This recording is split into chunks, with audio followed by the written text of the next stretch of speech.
Though our way leads 'neath the darkened sky, and to our loved ones pain and death draw nigh, our tears may flow, yet trustingly we cry, Namo Amida Butsu.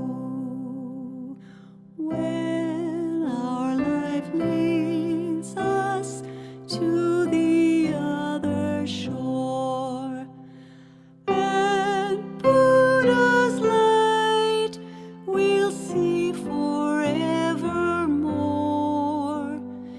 In Nimbutsu, our grateful hearts shall soar. Namo Amida Butsu.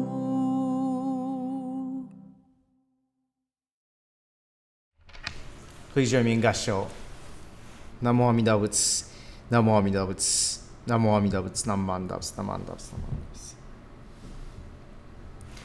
Good morning, everyone, for the service for the May 24th, 2020. I hope everybody is finding themselves in good health and doing okay amidst the coronavirus situation. Today, it's my pleasure to introduce to you someone who hasn't spoken at this temple for a long time. He goes by the name of Reverend Kojo Kakihara, and Kakihara Sensei moved back to Hiroshima, Japan, his hometown, to take over his family temple, and left here. He served here at this temple from 2010 to 2017, and at which point I took over after him. And so I consider him my mentor. He showed me kind of the ins and outs of the temple inner workings, as well as what it is to be a Kaikyoshi minister. So I'm greatly fond of him, and I'm very excited that he is here. The other day, he gave a talk for the Northwest District ministers, the Gotaien service that we held together, and he spoke for, mainly his Dharma talk was for children, but today's Dharma talk is a little bit geared more towards the adults, and so I would like to introduce to you Reverend Kojo Kakihara. But before I do that, there is one thing I would like to mention. Every summer in August, we have a softball tournament or a match between Tacoma and Seattle. And this has been a tradition that started many, many, many years ago. But it didn't start back up until 3 years ago when Kakihara Sensei and Reverend Kusunoki Sensei started it back up.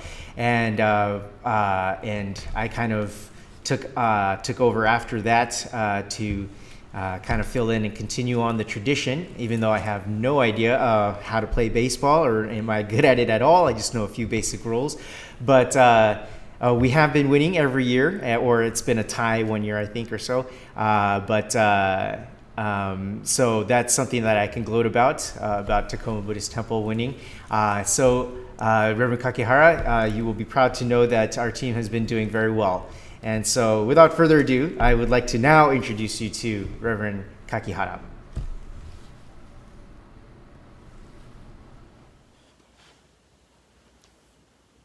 Please join me in Gassho. Wherever Buddha travels, be it country, province, town, or village, there is no place which does not benefit from his virtue. Peace and harmony reign throughout the land. The sun and the moon shine brightly. The wind and rain are timely, and no disaster or disease ever occurs. The land is prosperous, and the people live in peace, so there is no need to use soldiers and weapons. People respect virtue, cultivate benevolence, and diligently observe propriety and humility. Namo Amida Butsu, Namo Amida Butsu, Namo Amida Butsu, Namo Amida Butsu.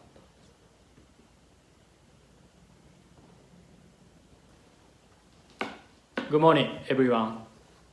Thank you very much for being together with us this Sunday morning. Just in case you don't know or you don't remember me, I'm Reverend Kojo Kakihara.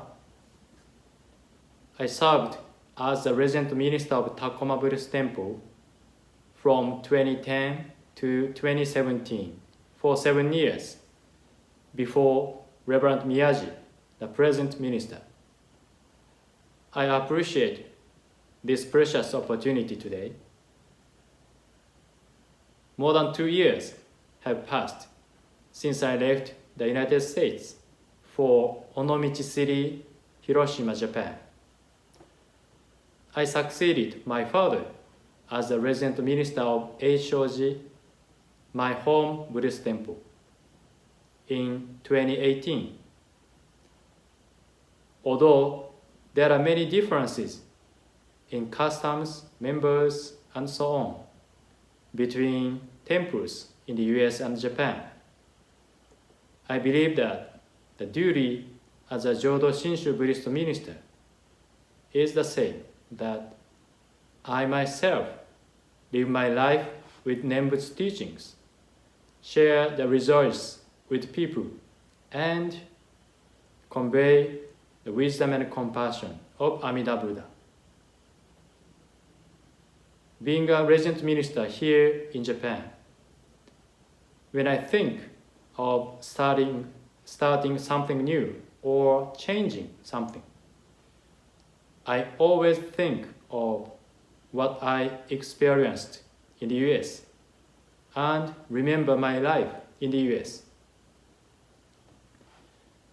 When I think back of my life in the US, one of the things that comes in my mind first is about Nikkei, Japanese Americans who immigrated from Japan to the US, built their life and family, and also built and supported Buddhist temples in the US. When I came to the US as a kaikyoshi, an overseas minister, I didn't know much about the history of Nikkei, Japanese Americans, and of Buddhist temples in the US, as we are not taught much about it at schools in Japan. But as I went to museums or listened to different life stories from temple members that they experienced or heard from their parents, I realized that the difficulties that they, Japanese Americans, experienced and had a feeling of more appreciation to their effort and devotion to Buddha Dharma and Buddhist temples. I imagine their lives were more difficult because of the war. The war is the most foolish deed of human beings. People fight each other for their own ego, seeking only own benefit and power. However, I don't think our true happy life is realized by attacking and killing each other. Buddhism is about awakening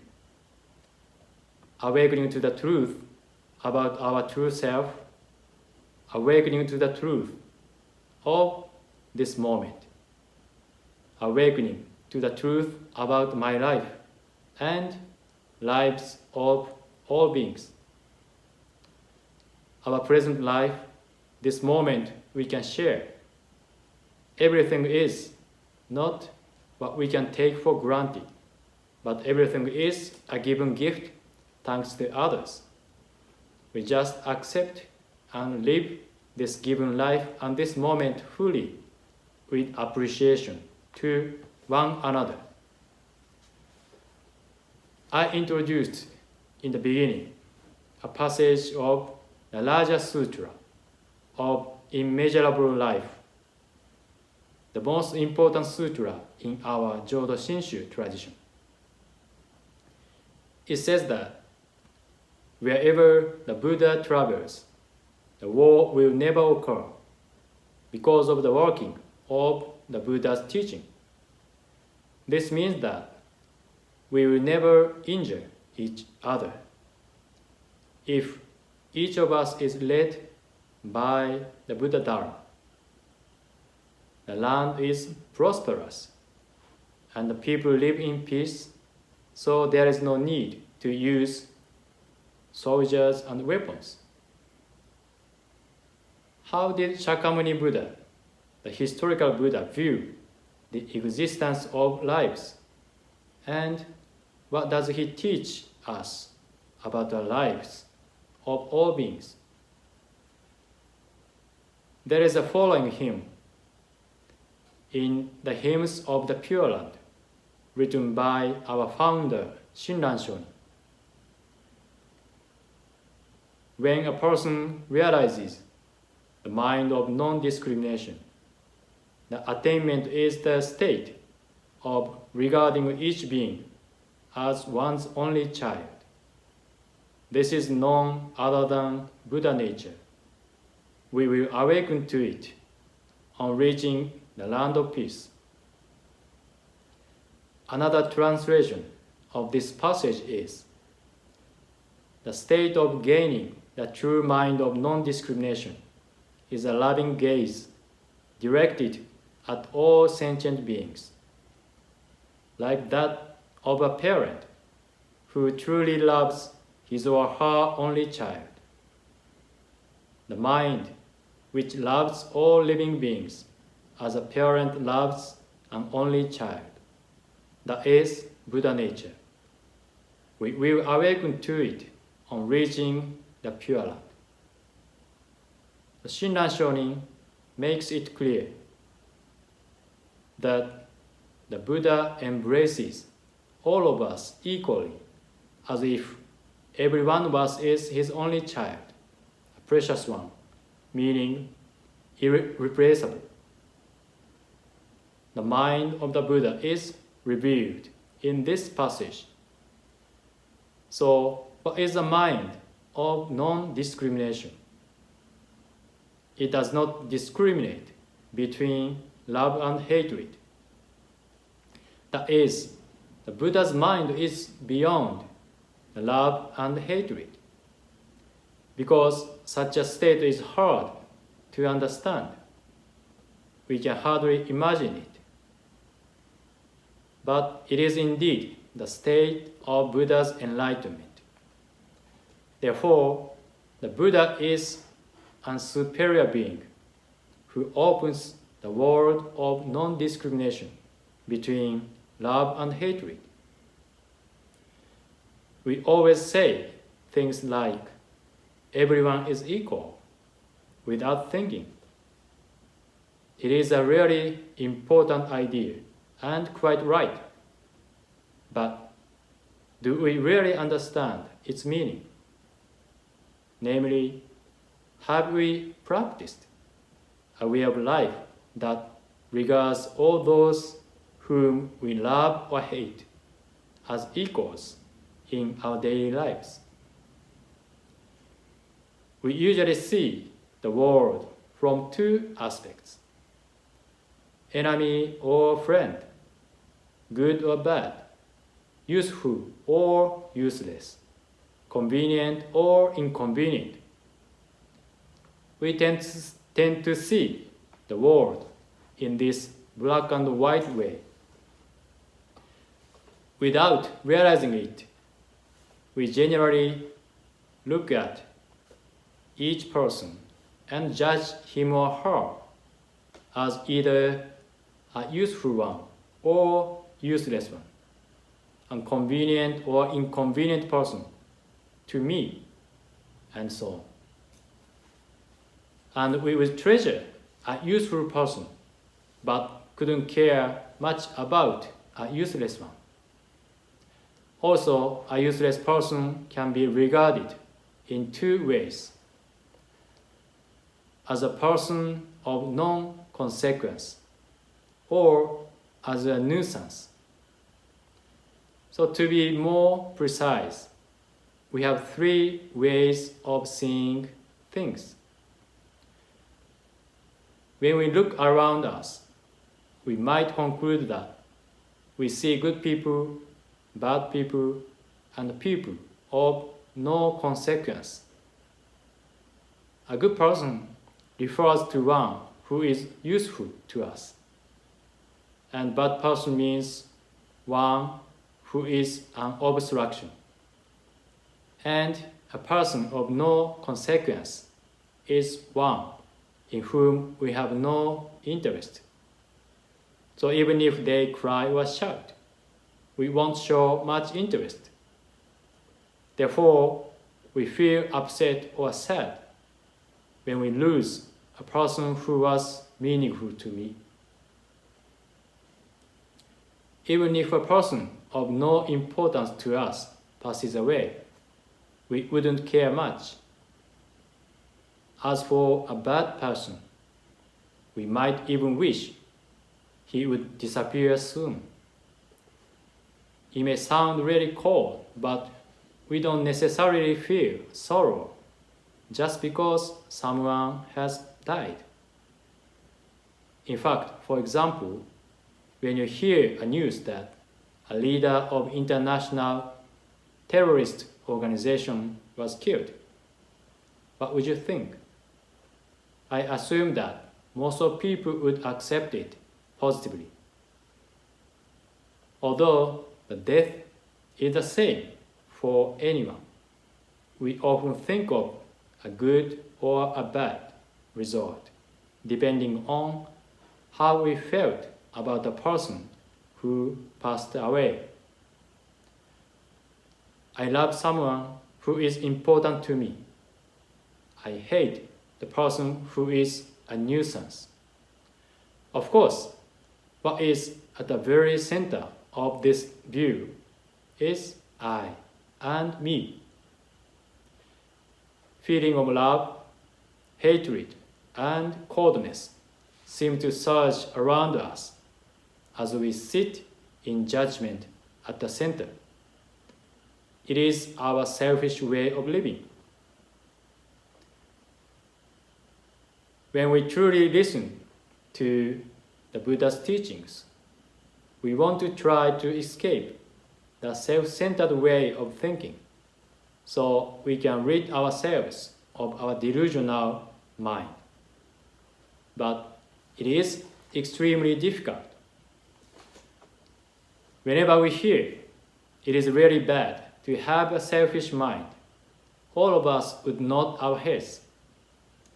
But no matter how much we understand intellectually, it is the most difficult effort to escape a selfish way of living. Why? Because we always love ourselves the best. When you look at a picture that we took as a group, who would you look for the first? Unfortunately, not beloved husband or wife. But we always look for ourselves first. We want to see our own faces if it appears well in the picture. We continually make judgments using I, you, he, she, or it. It is because we look at others only after first setting ourselves at the center.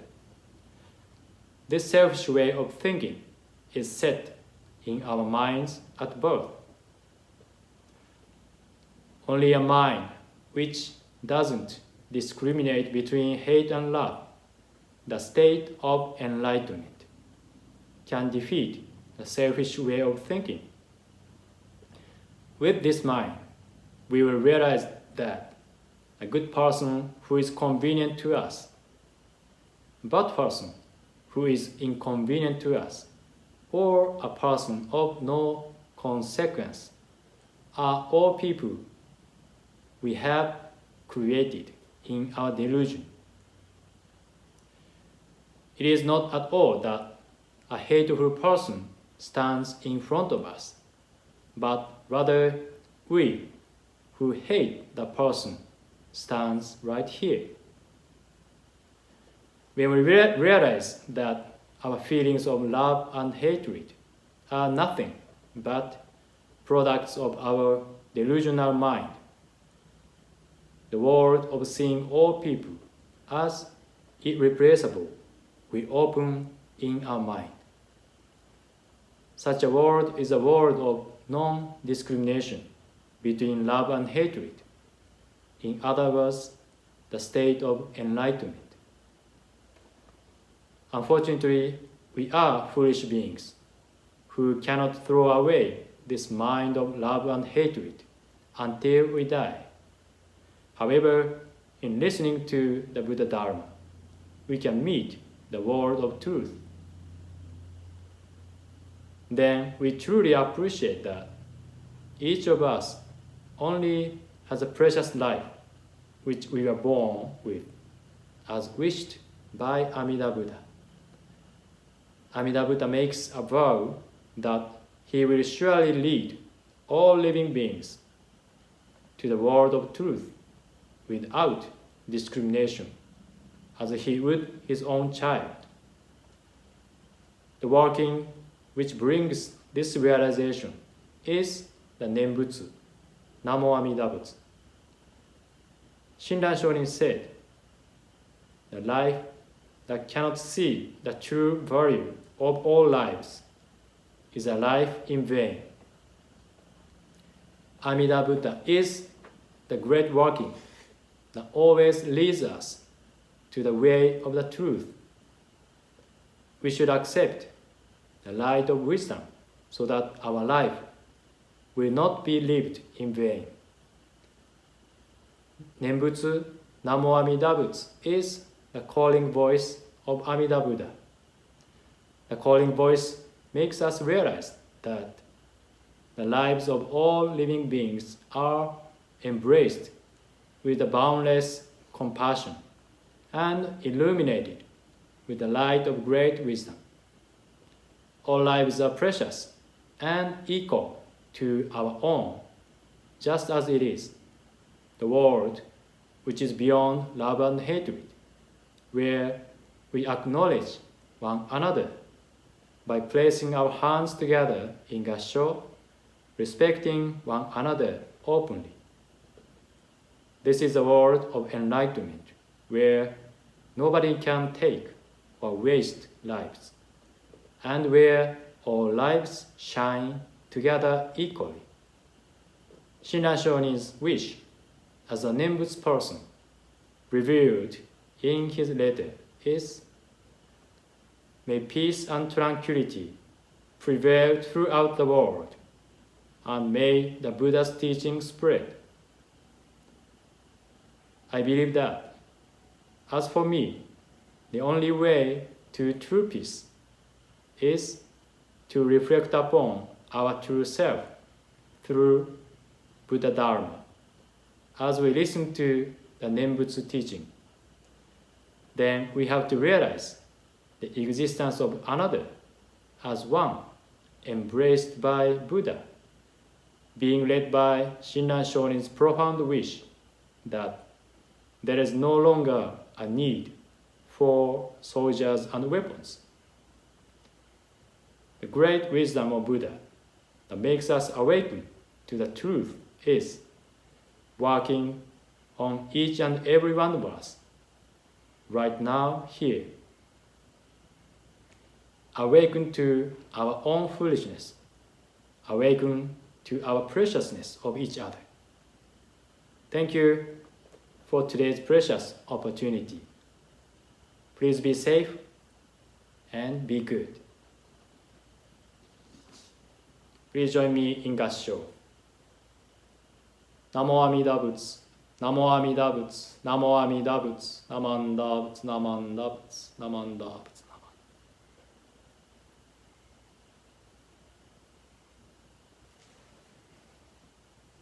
As the sun shines upon the earth, awakening into growth the seeds that lie dormant in the soil. May the light of wisdom shine into our minds and truly awaken us to our ignorance. By this insight, stir us to strive for a life of deeper understanding and enlightenment.